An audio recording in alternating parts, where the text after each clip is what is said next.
It is Sunday, June 15th, 2025, and on this week's edition of Sunday Sofatime, we're talking about why I've taken Santorini, Greece off of my list of Mediterranean cruise highlights, and what I think you need to know if you are planning to go there. Just like the wind, just let it pass through, just let it pass you.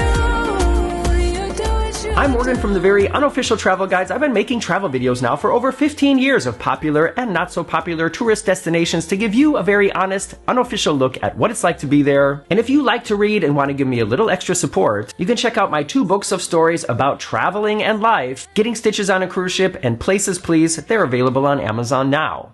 It's only been a couple weeks since we returned from our fantastic Mediterranean cruise on the Norwegian Viva. If you're up to date on this series, you know we got the chance to stay in the Haven. And when I say we got the chance, what I mean is we just paid more. I've already given you a detailed cabin tour and a detailed look around what the spaces inside the Haven are like. And in the next couple weeks here on the very Unofficial Travel Guides, I'm definitely going to sit down and tell you my complete opinion about whether or not the money that you pay to stay in this exclusive area of the ship is worth it, and under what circumstances I would do it again. And when we booked this cruise, I was so excited to return to the island of Santorini. We'd been there once before on the Celebrity Apex, and that was one of my favorite cruises ever, and also at the time, one of my favorite ports in the Mediterranean. The city of Thera seems like something out of a fairy tale. It's literally like a city in the clouds, and when the ship drops anchor out there in the bay and you're looking up there, you just think, how can this really exist? It seriously looks like something out of a fantasy movie, like there's gonna be elves riding around on unicorns up there or something. There are no elves riding on unicorns, but there are people riding on stinky donkeys, but we're gonna get to that. So one of the reasons I was so excited to go back here is because I was remembering what a fantastic experience we had on the Apex. We hopped into a tender boat, we cruised over to land, there was a short wait for the cable car that took us up to the top, and we really enjoyed exploring the city, getting a bite to eat, having a drink, and having this amazing view of the bay and the ship down in the water. The one negative thing I did remember about that experience was when it was time for us to head back down, there was a very long line for the cable car in the other direction. And then we got the brilliant idea, hey, should we just walk down? And I also remember at the time, about 10 minutes after making that decision, realizing there are better decisions to make. It was stinky, it was hot, there's rocks missing, at points it feels kind of treacherous, if I'm gonna be honest. And then there's donkey crap all over the place, and if it's a hot day, and there's lots of poop. Stinky. And then we got to a point where there were donkeys like parked, taking their lunch break, and we had to walk behind their asses and a wall, and common sense just said to me, you know, this is not a good idea. And if you've read Getting Stitches on a Cruise Ship, you know I also have sort of this thing with animals that are larger than me. So anyways, getting back down to the coast to get the tender boat back to the ship, that was an experience last time. And later that day, when the sun was setting, I got in a tender again just to go back to the coast and come back and see the ship in this beautiful sunset, and just the whole thing seemed so magical. That was what I remembered about it, and that was what I was looking forward to creating again. But there's something that I forgot about the whole situation and that whole previous experience that was really defining for that moment, and that is this cruise was still during COVID times. So not only were we the only ship in port, but we were also cruising at a very reduced capacity, meaning there really weren't a lot of people in port that day. So fast forward to just a couple weeks ago when we were there on the NCL Viva, the first crazy thing that happened is we literally cruised through an earthquake like an hour before we got to the island. I made a whole video about this when I woke up that day. You can't see or hear the earthquake, but we definitely did. You can watch that whole video if you want to see like my reaction to hearing that it really was an earthquake. Early in the morning, the ship was shaking and it was loud, and I say this in the video, ships do sometimes shake, and sometimes when they're navigating or maneuvering, there's a little more shaking, but this was different, and it seemed louder, and it was like a weird pattern. And that was at like 6 o'clock in the morning. And when we got then to Santorini and it was time for like the ship to start waking up and the tenders to start going, they made an announcement. Yes, there was an earthquake very close to Santorini today, but the local officials have cleared us to go on land and said that everything's fine. So if you've ever wondered, can you feel an earthquake when you're on the ocean? The answer is, if you're close enough to land and if you are over like the epicenter, yes, you definitely can. I know because I felt it and I definitely heard it. I wasn't worried about going on land because of the earthquake. That wasn't necessarily a factor. And when we arrived there, I was still really looking forward to reliving all the memories that I had last time, plus taking the cable car back down and not walking down the poopy, stinky donkey path. This is so much fun. It's such a beautiful walk. And when you're staying in the Haven, you have priority tender access. So usually when a ship is docked someplace where there's tenders, you get like a reserved group. And then in the morning, they start calling out groups. So once again, only guests that are within tender groups of 1 to 13.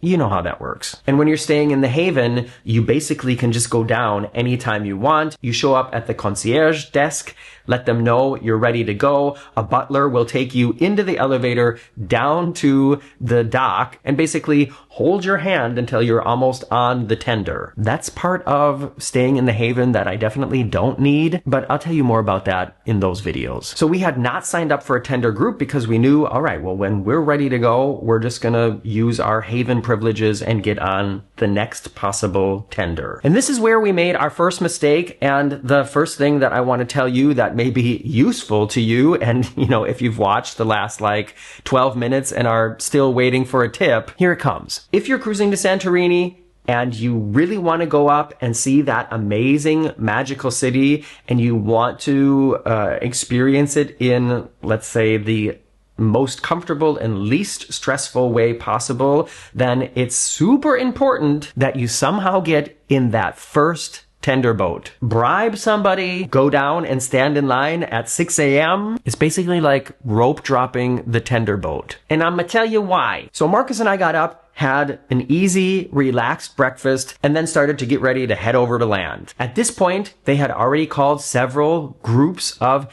tender boats, and other ships have arrived in port. Yes, other ships. There was a celebrity ship. There was, I think it was a Windstar ship.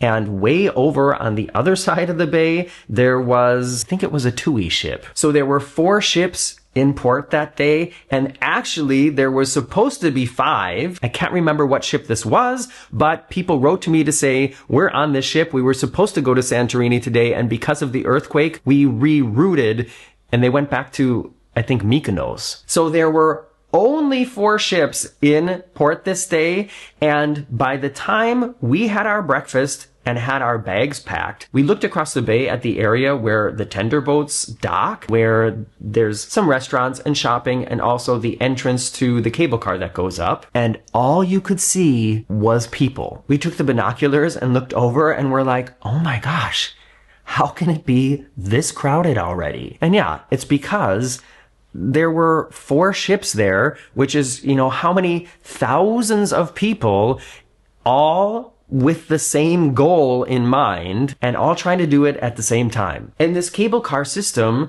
I think the gondolas can take a maximum capacity of, let's say, 8 people, and there's 6. 6 going up and 6 going down, and it's not like a continuous thing that keeps running. When these 6 are at the top, these 6 are at the bottom, and it just goes like this. So I'm going to do a little bit of math here. If there's 8 people times 6, it's 48. I know that already. But let's say it takes 2 minutes to get everybody in, and then 5 minutes to get everybody up. So how are we going to do this now? That means 7 minutes for a journey. All right, so 60 divided by 7 equals, so that means there can be 8.5 transfers in an hour times 48 equals, that means theoretically this cable car has a maximum capacity of only 411 people an hour. I really wish I could find some information about exactly how much the capacity is, because that doesn't seem like a lot to me. And let's say it's 500 people an hour. If there's 4 ships in port, there are way more than 500 people who are showing up there to use this cable car. So at that point, when we saw this huge sea of people that went from one side of this flat area all the way over to the other side, I looked at Marcus looked at me, and we said, oh, that doesn't look like fun. And so at that point, we decided, all right, let's spend a little bit of time at the pool.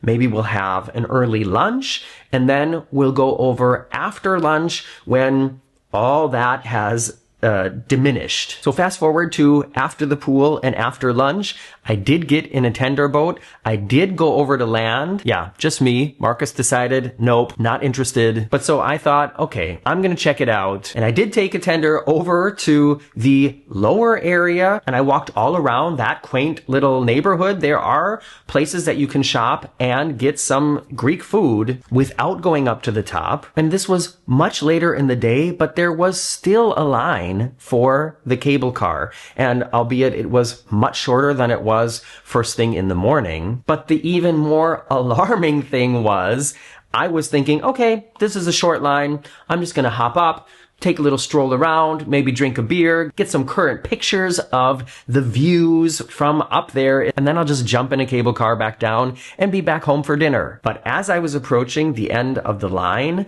a group came out of the exit, so they had just come down from the top, and out of curiosity, I asked them, what's the situation like up there right now? How long did you wait to get into the cable car to come back down? And the guy was like, oh, it wasn't too bad. It was like maybe 45 minutes, an hour. What? You know, I don't mind waiting 45 minutes or an hour for like Rise of the Resistance or Space Mountain. I'll wait 45 minutes or an hour for Millennium Force. But when you consider that this cable car it's like a train. It's like a bus. It's a form of transportation. And I also just thought, I have a beautiful ship back there in the bay. I've already been up there. Do I really want to invest however much time I'm going to have to wait to get into the cable car to go up? And then who knows what the situation is going to be like when I get there up to the top and have to wait in all that to get back down. So yeah, I know, kind of a party pooper.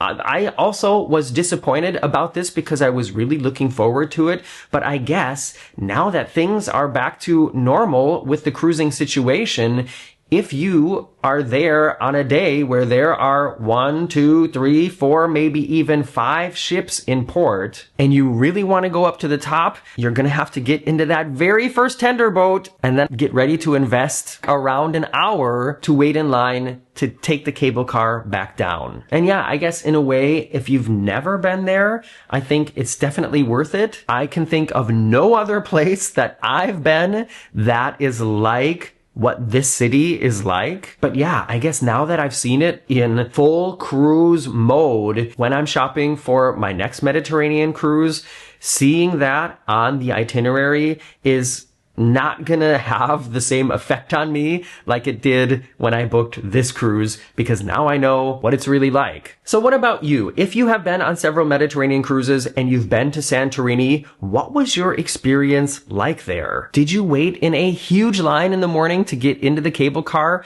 Like, I want to know from somebody, did anybody wait longer than an hour, either to get up or to come down? Yes, you can walk up, you can walk down, you can take the donkeys up or down. And honestly, if there were no donkeys, I would have no problem at least walking down again carefully. And walking up could be something, if you take your time and have enough water, it could also be an interesting challenge, I think, if you're fit and mobile. Yeah, but otherwise, like I said, I think Santorini is kind of scratched off of my list now of highlights, just because in order to get up to the city, you have to be ready to endure a lot of chaos, and that just wasn't something I was interested in doing. However, I did make a special video, or I'm going to call it short film, taking you with me on the tender boat, showing you what the atmosphere in the little neighborhood down by the dock was like. It's going online later this week, and it's going to be called something like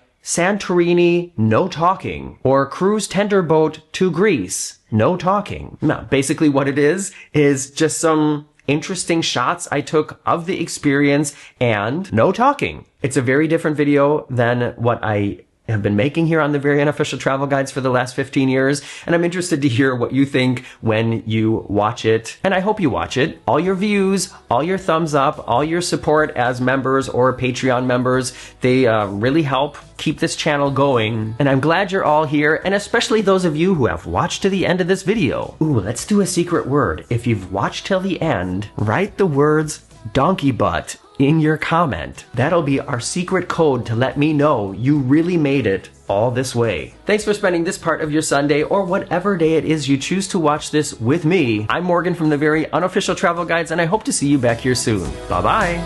So until next time, I'll leave alone, and just like that, I'm back to being sober.